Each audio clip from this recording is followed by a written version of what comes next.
বলতে আমি অ্যাস্ট্রোলজার পালমিস সাকিল আহমেদ সিদ্দিকী। আজকে একটু হাতের একটি বিশেষ চিহ্ন নিয়ে আলোচনা করব।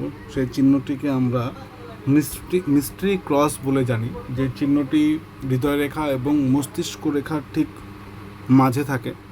অনেকেই এই চিহ্নের ব্যাপারে অনেক ধরনের কমেন্ট করে থাকেন, অনেক ধরনের ভিউ দিয়ে থাকেন, নিজের মন্তব্য করে থাকেন বা বিভিন্ন ধরনের ব্যাখ্যা, যেটা সত্যি বা মিথ্যা প্রচলিত আছে। তো আজকে এই হাতের ব্যাপারে বা এই হাতে যে মিস্ট্রি ক্রস, অনেকের হাতের ঠিক মাঝখানে তালুতে একটা ক্রস চিহ্ন থাকে। এই ক্রস চিহ্নের কিছু রিয়েল ফ্যাক্ট তুলে ধরব। আশা করি ভিডিওটি ভালো লাগবে আপনাদের। এবং অনেকেই এই চিহ্ন নিয়ে অনেক কোশ্চেন করে থাকেন, এটা কি, কিসের জন্য থাকে, কেন হয়। অ্যাকচুয়ালি সবার হাতে থাকে না, আসলে কিছু ব্যক্তিদের হাতে থাকে। কিছু ব্যক্তি, যেমন 30% ব্যক্তিদের হাতে এই চিহ্নটি রয়েছে। এবার চিহ্নটি যত স্পষ্ট হবে, স্পষ্ট বলতে যতটা ক্লিয়ার সাইন থাকবে, যতটা ক্লিয়ারলি বোঝা যাবে, ততটা অ্যাক্টিভ চিহ্ন।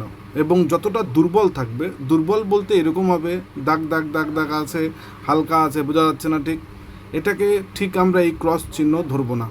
এবার এই ক্রস চিহ্নর পাশে যদি এরকম দাগ থাকে বা ওভারল্যাপিং হয়ে যায়, মানে যদি এরকম একটা ক্রস চিহ্ন আছে তার পাশে আর একটা ক্রস চিহ্ন আছে, তবে এই কিন্তু মিস্ট্রি ক্রস একে ধরা যাবে না। সিঙ্গেল চিহ্ন থাকতে হবে এবং স্পষ্ট থাকতে হবে, তবে এটাকে আমরা মিস্ট্রি ক্রস বলবো, যেমনটা আপনারা এই হাতে দেখতে পাচ্ছেন। দ্বিতীয় যেটা ব্যাপার হচ্ছে, এটা অ্যাকচুয়ালি হাতের গ্রহদের অবস্থান এক্ষেত্রে কিছুটা আমাদের সাহায্য করে। যেমন আমরা জানি যে হাতের তর্জনীর ঠিক নিচে বৃহস্পতি, শনির ঠিক নিচে শনির পর্বত, মধ্যমার ঠিক নিচে শনির পর্বত, অনামিকার ঠিক নিচে রবি এবং কনিষ্ঠার ঠিক নিচে বুধের স্থান, বুধের ঠিক নিচে একটু মঙ্গল আছে, তার নিচে চন্দ্রের স্থান, বৃহস্পতির ঠিক নিচে মঙ্গল, তার নিচে রাহু, ঠিক তার নিচে টোটালটাই শুক্র, এবং হাতের ঠিক মাঝের অংশটা হচ্ছে কিন্তু কেতুর স্থান।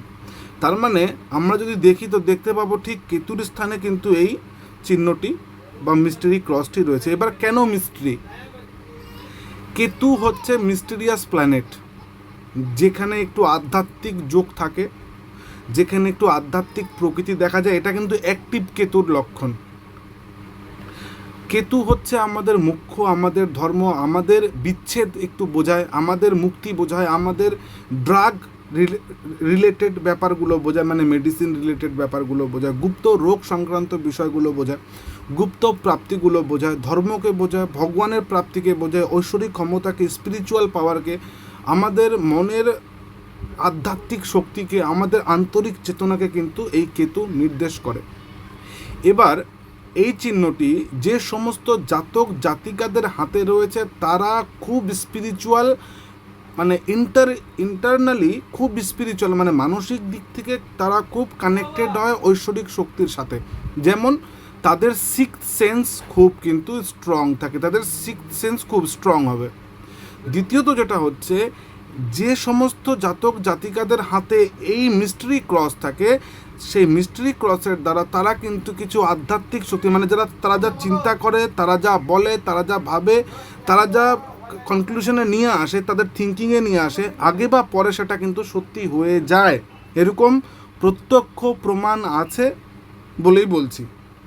দ্বিতীয়ত যে ঘটনাগুলো ঘটে, যে ব্যক্তির হাত এটি, সেই ব্যক্তিকে একাধিকবার জল ধরা কামড় দিয়েছে, নেহাত মানে বিষ নেই বলতে পারে, কিন্তু আফটার অল সাধারণ মানুষের ক্ষেত্রে কিন্তু ওটা সাপ বা একটা বিষাক্ত জন্তু।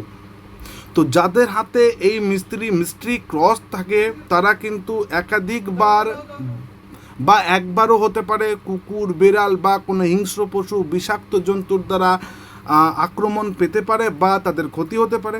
দ্বিতীয় যেটা হয়, তারা খুব স্বপ্নে ঠাকুর পায় বা তাদের সিক্সথ সেন্স খুব স্ট্রং হয়, মানুষের সাথে মিশলে তারা চট করে মানুষকে ধরে ফেলতে পারে, তারা আভাস পায়, আগাম আভাস পায়, তারা অচেতনভাবে বুঝতে পারে অনেক কিছু, যেটা আমরা বুঝতে পারবো না যাদের হাতে নেই। তৃতীয়ত, এদের উপরে ব্ল্যাক ম্যাজিক হওয়ার, কালো জাদু হওয়ার, কেউ গুপ্তভাবে ইন্টারনালি ক্ষতি করার একটা আভাস থাকে বা পায়, বা গুপ্ত শত্রুর দ্বারা আঘাত হতে পারে। তৃতীয়ত হচ্ছে এই ক্রস যাদের হাতে থাকে তারা কিন্তু মুক্তির খোঁজে সংসার ত্যাগ করার একটা ব্যাপার এদের মধ্যে দেখা যায়, বা এদের মধ্যে সব ব্যাপারে একটু কেয়ারলেস, একটু অচেতন, বা সব পথ কেটে মুক্তির পথে যাওয়া, চাওয়া পাওয়ার দিকে একটু মানে কম ঝোঁক থাকা, মুক্তির দিকে বেশি ঝোঁক থাকা, সেই জিনিস দেখা যায়। যাদের হাতে এই মিস্ট্রি ক্রস থাকে, এই মিস্ট্রি ক্রসটি যাদের হাতে থাকবে তাদের কিন্তু গুপ্ত সম্পত্তি প্রাপ্তির যোগও থাকে, তাদের আরাধনার যোগ থাকে, তারা ধার্মিক হওয়ার প্রবল একটা যোগ কিন্তু লক্ষ্য করা যায়।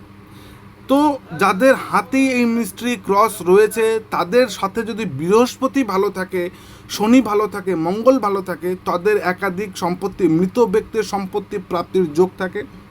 যাদের হাতে মিস্ট্রি ক্রস রয়েছে তাদের গুপ্ত বিষয়ে রিসার্চ করা, গুপ্ত বিষয় আরাধনা করা, গুপ্ত বিষয় জানা, গুপ্ত বিষয় প্রাপ্তি, যেমন জ্যোতিষ একটা গুপ্ত বিষয়, সেই সমস্ত বিষয়ের ক্ষেত্রে এদের একটা ঝোঁক থাকা, পুজো পার্বণ, আচার অনুষ্ঠান, রীতি নীতি, বা এমন কোনো শক্তিকে পূজা করা যেই শক্তি হয়তো সচরাচর আমরা একটু নেগেটিভভাবে জানি বা একটু পাওয়ারফুলভাবে জানি।